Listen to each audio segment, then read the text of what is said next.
दोस्तों नमस्कार। ये बात करते हैं कहाँ पे निफ्टी कामकाज कर सकती है मंडे के दिन, क्या हमारा ट्रेडिंग प्लान रहेगा। निफ्टी को अगर मैं देखने की कोशिश करूँ तो थोड़ा सा निफ्टी मुझे बुलिश ही लग रहा है आने वाले दिनों में। बट देखो एक प्रॉब्लम क्या होता है जब मार्केट एक वर्ज पे होती है ना। अब देखो मार्केट क्या है, एक वर्ज पे है। कैसे वर्ज पे? देखो जब भी मार्केट, सपोज कर लो मार्केट ऊपर गई है ना, मान लो ये ऊपर गई, ठीक है। अब ये नीचे जहां इस पॉइंट के आसपास जब थी मार्केट, अब यहाँ पे ना तीन चार पॉसिबिलिटी मार्केट के पास बन जाती है। एक तो मार्केट क्या कर सकती है, यहाँ पे बिल्कुल साइडवेज हो सकती है, पहली पॉसिबिलिटी होती है, जिसके चांसेस थोड़ा सा कम ही होते हैं मार्केट के अंदर, specially on Nifty. Second possibility क्या हो सकती है, जैसे ये नीचे आ गई है ना, बिल्कुल ये इस तरीके से नीचे आ सकती है। ये सेकंड पॉसिबिलिटी मार्केट के अंदर रहती है, ये इस तरीके से, लाइक दिस, है ना। थर्ड पॉसिबिलिटी क्या होती है? थर्ड पॉसिबिलिटी ये होती है कि मार्केट कहीं ना कहीं यहाँ तक आई, फिर यहाँ से ऊपर जाएगी और इसको ब्रेक करेगी और फर्दर ऊपर की तरफ चली जाएगी। ये जो है थर्ड पॉसिबिलिटी मार्केट के अंदर होती है। और फोर्थ पॉसिबिलिटी जो होती है, जो हुआ मार्केट के अंदर basically, let me show you, ये वाला है ना। ये मार्केट नीचे भी आई, ये डब्ल्यू बनाया और फिर ऊपर गई। तो हमेशा एक एक एक, एक तीन चार पॉसिबिलिटी मार्केट लेके चलती है। हम एक पॉइंट के बाद कंफर्म होते हैं कि अच्छा चलो हाँ, अब कहीं ना कहीं इसकी पॉसिबिलिटी नहीं है, अब कहीं ना कहीं इसकी पॉसिबिलिटी नहीं है, अब यही होने वाला है ना, या यही होने वाला है। तो वो पॉइंट अभी कल डिसाइड मार्केट करेगी, है ना। जैसे ही मार्केट 25,000 के ऊपर क्लोज कर देगी, इसके आसपास मार्केट प्रूव कर देगी हाँ चलो अब ये होने वाला है मार्केट के अंदर, राइट। और अगर कल यहाँ पे रेड कैंडल वगैरह बनती है तो चांस और वेरी है कि यहाँ पे एक डब्ल्यू बन के ही मार्केट ऊपर जाएगी। देखो बहुत सारी चीजें देखनी पड़ती है। कुछ कुछ स्टॉक्स देखा मैंने, है ना, उसके अंदर मतलब मैं 100% श्योर नहीं हूँ, बट हो सकता है कि मार्केट के अंदर एक छोटा मोटा गिरावट बाकी हो। छोटा मोटा मतलब छोटा मोटा, एकदम छोटा मोटा, फिर मार्केट ऊपर जाने के लिए रेडी हो। अब इस गिरावट में क्या होगा, जो कुछ इंपॉर्टेंट स्टॉक्स है जिसको नीचे आना है वो नीचे आ जाएगी, और जो जो जो जो स्टॉक ठीक लेवल पे है वो कहीं ना कहीं मार्केट को मतलब पॉजिटिव ही रहेगा। तो इसका मतलब क्या है कि कुछ स्टॉक्स पॉजिटिव रहेंगे, कुछ नहीं, most of the stocks positive रहेंगे। कुछ इंपॉर्टेंट स्टॉक्स जिसको नीचे आना है वो नीचे आ जाएगा। फिर जब मार्केट यहाँ से ऊपर जाने लगेगी ना, तो ये जो थोड़ा-थोड़ा पॉजिटिव है, ये और पॉजिटिव बन जाएगी, और ये जो स्टॉक्स है, जो सपोर्ट पे आएगी, वो और ज़्यादा पॉजिटिव हो जाएगी। समझ रहे हो? फिर मार्केट के अंदर यहाँ पे बड़ी-बड़ी कैंडल्स देखने को मिलती है। तो ये ऐसे बहुत सारी चीज़ें मार्केट के अंदर देखनी पड़ती है, राइट? तो इस चीज़ को अगर मैं कंसीडर करूँ, तो मेरे हिसाब से यहाँ पे कल एक रेड कैंडल बन सकती है, बहुत बड़ी नहीं, छोटी-मोटी, ग्रीन भी बन सकती है। मैं इस पर्टिकुलर मैं अगर जो मैंने कॉन्सेप्ट दिया आपको, उस कॉन्सेप्ट के हिसाब से देखें तो यहाँ पे मुझे एक रेड कैंडल नज़र आ रहा है, बट ये बीरिश वाला रेड कैंडल नहीं है ना?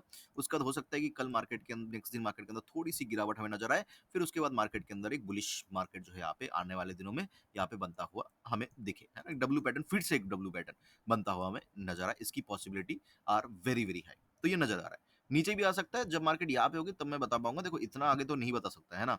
जैसे ये प्रेडिक्ट कर दिया था ये वाला, यहाँ से, है ना? ये वाला जब प्रेडिक्ट कर दिया था, तो वो कर दिया था। अभी इतना पहले से नहीं बता नहीं सकता मैं, यहाँ पे जब मार्केट होगी तब मैं बता पाऊँगा कि हाँ, मार्केट के अंदर क्या मार्केट ये करेगी, या मार्केट जो है कहीं न कहीं दिस दिस रूट, है ना? दिस रूट, इस रूट को फ़ॉलो करेगी। क्या ये रूट नंबर 1 को फ़ॉलो करेगी, या ये रूट नंबर 2 को फ़ॉलो करेगी? वो तभी जाके मैं बता पाऊँगा आपको, राइट? तो ये कुछ पॉसिबिलिटीज़ मार्केट के अंदर नज़र आ रही है।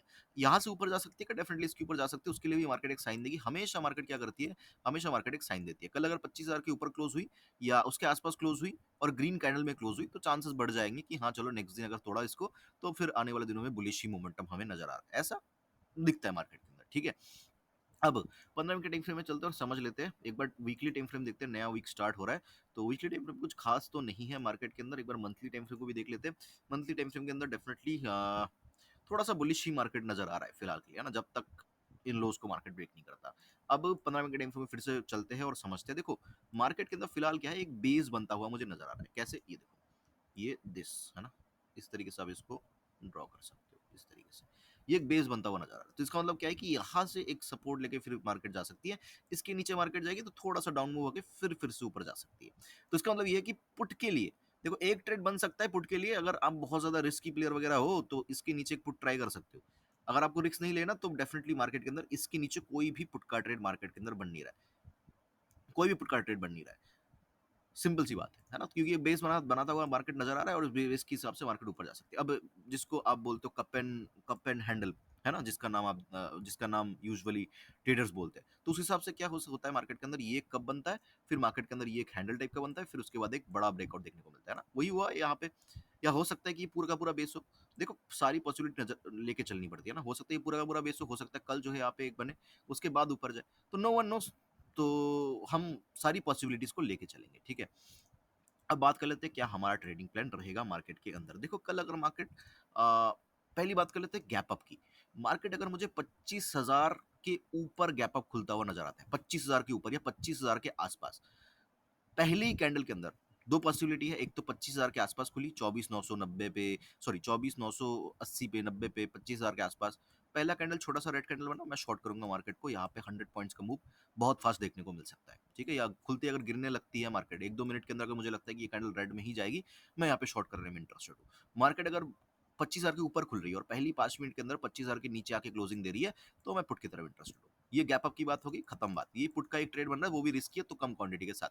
मार्केट अगर फ्लैट वगैरह खुलती है, देखो अगर ऊपर चलने लगती है, ठीक है, इस पॉइंट के ऊपर मतलब 24,920 के आसपास का ये लेवल है, राइट, ये 24,000 या 24,900 910 के आसपास का लेवल है। इसको अगर मार्केट ब्रेक करके ऊपर चलने लगती है ना, 5 मिनट वेट करना, तो मैं कॉल की तरफ इंटरेस्टेड रहूंगा इसके अंदर। मार्केट के अंदर ये जो है ट्रेल लाइन आप बना के रख सकते हो, इसके नीचे जो है मेरा स्टॉप लॉस रहेगा इंट्राडे के अंदर। ये स्टॉप लॉस अब ये डिपेंड करेगा कब मार्केट ब्रेक कर रही है, तो उस हिसाब से स्टॉप लॉस शिफ्ट होता जाएगा।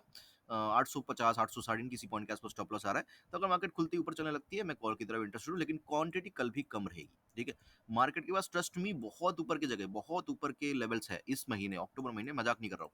ये जब होगा ना, तब मैं इसका टेलीग्राम के ऊपर डालूंगा। अक्टूबर महीने में एक दो कैंडल मैं देखूंगा, फिर अक्टूबर महीने में बहुत बड़ा स्कोप मार्केट के पास है, बहुत बड़ा स्कोप। तो 2 दिन, 1 दिन छोड़ देंगे या 1 घंटा 2 घंटा छोड़ देंगे तो कोई फर्क नहीं पड़ता, बहुत बड़ा स्कोप है मार्केट के अंदर जो कि मिल सकता है। ठीक है, तो इसलिए जल्दबाजी नहीं करनी है। मार्केट अगर फ्लैट खुलती है, नीचे आने लगती है, तो देखो यहाँ से भी सपोर्ट ले सकते हैं, यहाँ से भी सपोर्ट ले सकते हैं, किसी भी पॉइंट से सपोर्ट ले सकते हैं। नीचे गिरने लगती है, मैं मार्केट को छोड़ दूंगा। तो नीचे एक ना स्पेसिफिक इस पॉइंट पे ही मैं कॉल लूंगा या इस पॉइंट पे ही कॉल लूंगा, बोलना बहुत मुश्किल है। ड्यूरिंग द मार्केट शायद मैं बोल पाऊँ, एक दिन पहले बोल पाना बहुत ज्यादा मुश्किल है। और मैं मतलब बहुत ही सेफ साइड है ना, बहुत ही सेफ साइड वीडियो बनाता हूँ, ट्रस्ट मी, मैं बहुत ही सेफ साइड यहाँ पे वीडियो बनाता हूँ, क्योंकि काफी सारे लोग देखते हैं, मुझे नहीं चाहिए कि मेरी वजह से किसी का कुछ लॉस वगैरह हो, है ना। तो इसीलिए मैं बहुत ही सेफ साइड वीडियो बनाता हूँ, जहाँ पे ट्रेड या तो एग्जीक्यूट हो तो बहुत अच्छे से हो, या तो एग्जीक्यूट ना ही हो, है ना। ऐसे छोटे मोटे मूव के लिए मैं वीडियो नहीं बनाता हूँ। तो इसीलिए देखो, किसी भी पॉइंट से रिवर्स हो सकती है। मैं बोलने को बोल भी सकता हूँ कि चलो 24,800 के आसपास से रिवर्स होगी, बट मैं वो बोलना नहीं चाहता हूँ, है ना। मैं नीचे आने दूंगा मार्केट को, ऊपर फिर से चलने लगेगी, 900 को ब्रेक करेगी, मैं फ्री कॉल का ट्रेड लूंगा। अगर मार्केट छोटा मोटा गैप अप खुलती है, तो मार्केट नीचे आती है, कोई बात नहीं, नीचे आने दूंगा। इन पॉइंट से सपोर्ट लेते हैं, कॉल ले लूंगा। नीचे आके फिर इस पॉइंट को ब्रेक कर रही है, कॉल ले लूंगा। तो मुद्दे की बात ये है, और कुछ नहीं है मार्केट के अंदर। सो सिंपल सा प्लान रहेगा मेरा मार्केट के अंदर। मार्केट अगर कहीं ना कहीं फ्लैट खुलती है, ऊपर चलने लगती है, कॉल की तरफ इंटरेस्टेड हूँ, ये ट्रेन लाइन मेरा जो है क्या रहेगा, स्टॉप लॉस रहेगा। मार्केट अगर फ्लैट खुल के नीचे आने लगती है या छोटा मोटा गैप खुल के नीचे आने लगती है, मैं फिर वेट करूंगा, फिर से इस पॉइंट को ब्रेक करे, फिर ही जो मैं कॉल का ट्रेड लूंगा। अगर बहुत ही ज्यादा चार्ट वगैरह को आप फॉलो करते हो, तो आप नीचे देखो कि कोई अच्छा कैंडल बन रहा है क्या इन किसी पॉइंट के आसपास इस जोन के अंदर, तो यहाँ पे भी आप ट्राई कर सकते हो। अगर मार्केट गैप अप खुले और बहुत छोटा मोटा गैप अप खुले और कहीं ना कहीं यहाँ से ही सपोर्ट लेके ऊपर चलने लगे, मैं ओपनिंग प्राइस के ऊपर जो है ट्राई कर सकता हूँ। ऊपर की तरफ जो टारगेट मुझे नजर आ रहा है, देखो एक तो 25,050 तक का टारगेट नजर आ रहा है मुझे, ठीक है, 25,050 तक, क्योंकि कल मंडे है। अगर कल मंडे नहीं होता, तो मेरा टारगेट 25,123 तक के टारगेट्स मेरे होते, अगर कल मंडे नहीं होता तो। हालांकि ऐसा नहीं कि ये मिल नहीं सकता, बट हर किसी का, हर एक ट्रेडर का कुछ रूल होता है, वो मेरा रूल है, तो इसलिए मैं ये टारगेट लेके चल रहा हूँ। आने को ये भी आ सकता है, आप अपने हिसाब से देख सकते हो, ठीक है, मैं इसके लिए बैठूंगा। आने को ये भी आ सकता है, बट कल मंडे है, तो इसलिए मैं इस टारगेट को नहीं कंसिडर कर रहा हूँ। ठीक है, तो ये ओवरऑल प्लान रहेगा मेरा कल के लिए। अगर मार्केट गैप डाउन खुलती है, गैप डाउन की बात हमने की नहीं, अगर मार्केट गैप डाउन वगैरह खुलती है ना, सो देखो यहाँ से सपोर्ट लेके ऊपर चले लगी, तो फिर तो कोई दिक्कत नहीं, हम इसके ऊपर ही कॉल का ट्रेड लेंगे, उससे पहले नहीं लेंगे। लेकिन अगर मार्केट कहीं ना कहीं गैप डाउन खुल के नीचे आने लगती है, तो मैं वेट करूंगा कहाँ तक, इन पॉइंट्स के आसपास तक, है ना। ये पॉइंट कहाँ पे है, 670 के आसपास, 670 के आसपास मैं एक कॉल का ट्रेड, 670 680 के आसपास मैं एक कॉल का ट्रेड लेना पसंद करूंगा।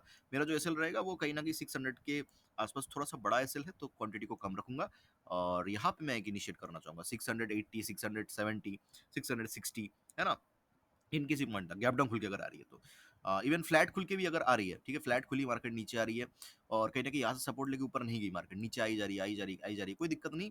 670 660 के आसपास मैं कॉल को इनिशिएट करूंगा यहाँ पे, फिर यहाँ से फिर से एक अप मूवमेंट देखने को हमें मिल सकता है। और यहाँ किसी फिर जो है इसको तोड़ पाना मुश्किल है, फिर कहीं ना कहीं क्लोजिंग जो है यहाँ पे ही मार्केट के अंदर मेरे हिसाब से हो जाएगी। फिर डेली टाइम फ्रेम पे क्या होगा, डेली टाइम फ्रेम वो डब्ल्यू पैटर्न जो हम सोच रहे थे, वो कल ही के कल इस तरीके से बन जाएगा। ठीक है, आई होप कि वीडियो को अच्छा लगा होगा, अच्छा लगा तो लाइक कर देना, कमेंट कर देना। मुझे सुनने के लिए आपका बहुत बहुत धन्यवाद।